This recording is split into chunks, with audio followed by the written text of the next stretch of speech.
In other news tonight, Secretary of State Marco Rubio met with Mexican leaders today as the White House cracks down on drug cartels. National correspondent Kayla Gaskins joins us with that story from Washington.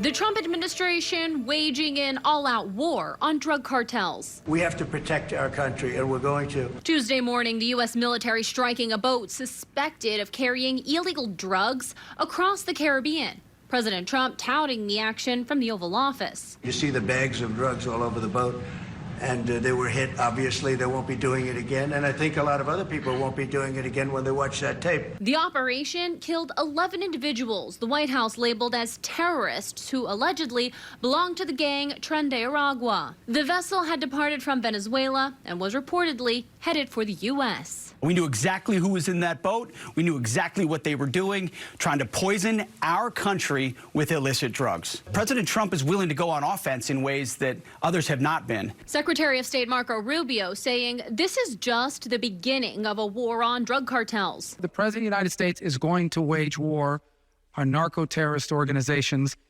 This one was operating in international waters, headed towards the United States to flood our country with poison. And under President Trump, those days are over. On Wednesday, Rubio visited Mexico City to meet with President Claudia Sheinbaum. They discussed securing the border and combating drug cartels. The meeting comes after Mexican leaders have expressed concerns over the United States infringing on their sovereignty. The last time I checked, we don't need another country's permission to safeguard our own national security. Sinclair spoke with former acting commissioner of U.S. Customs and Border Protection, Mark Morgan. That's exactly why the president labeled the cartels a terrorist organization. Now, look, we could debate whether, that there's substance behind that or not. It doesn't matter, because what it does show how serious the Trump administration has taken the cartels. This week, a federal appeals court blocked the White House from using an 18th century wartime law to deport those accused of being Venezuelan gang members. In Washington, I'm Kayla Gaskins.